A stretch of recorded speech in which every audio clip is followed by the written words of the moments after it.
Сәлеметсің дер ме, балалар? Здравствуйте, ребята! Мы продолжаем изучать раздел «Живая природа». Тема «Наши любимые питомцы». Цель урока – ты научишься отличать текст повествования от текста описания, различать слова-действия прошедшего времени, изменять по числам. А что означает слово «питомцы»? Питомцы и жануарлары. Задание первое. Ребята, внимательно посмотрите на картинку. Что ты видишь на картинке? Правильно, мы видим на картинке мальчика, который бережно, ласково обнимает котенка. А теперь, ребята, внимательно прочитаем рассказ Сухомлинского. Петя шел по тропинке. Навстречу выбежала большая лохматая собака. Петя испугался и хотел убежать. Вдруг к его ногам прижался маленький котенок и жалобно замяукал. Он просил защиты от собаки. Пете стало стыдно перед котенком. Мальчик поднял его и смело пошел навстречу собаке. Собака испуганно посмотрела на Петю и убежала в кусты.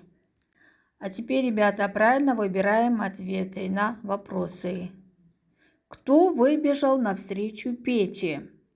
Верно, большая лохматая собака.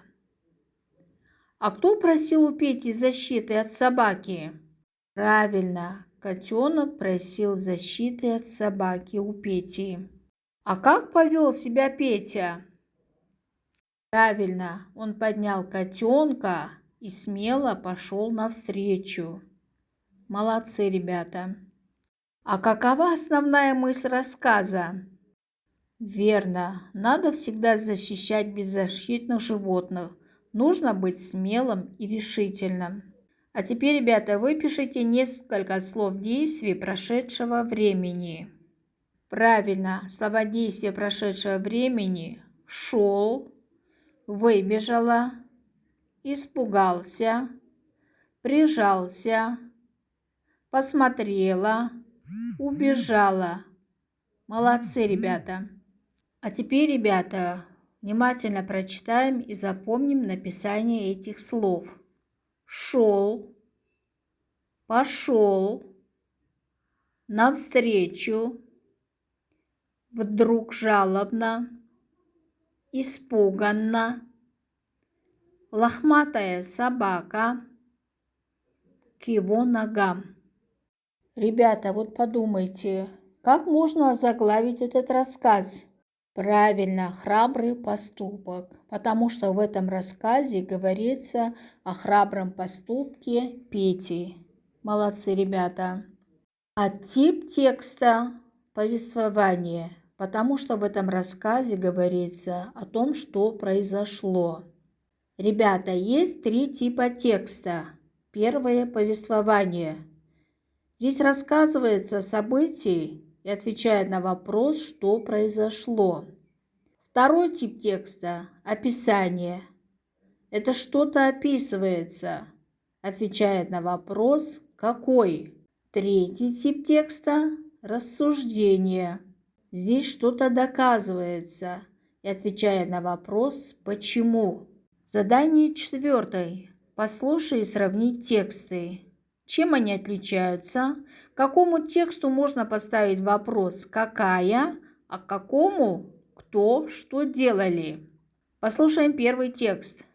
Джим – это маленькая собачка. У нее острая мордочка, короткий хвостик. Замечательная охотничья собачка. Второй текст.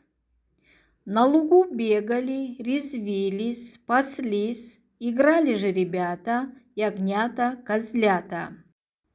Верно, ребята. Первый текст – это текст описания, в котором описывается предмет, человек, явление природы. В нем много слов-признаков и отвечает на вопрос «какой?».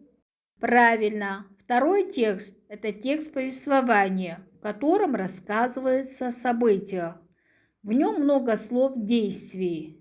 отвечая на вопрос, что делал, что делает, что будет делать. Молодцы, ребята! Домашнее задание, упражнение 5. Прочитайте внимательно текст, расставьте знаки препинания в конце предложений, поставь большую букву там, где это нужно.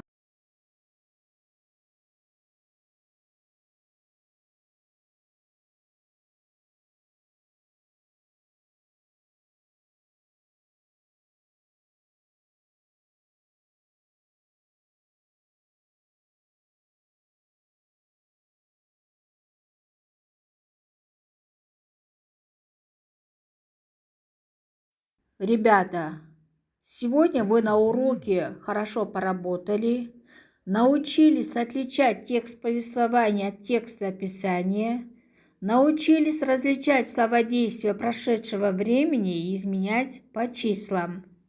Молодцы, ребята! Спасибо вам за урок. До свидания.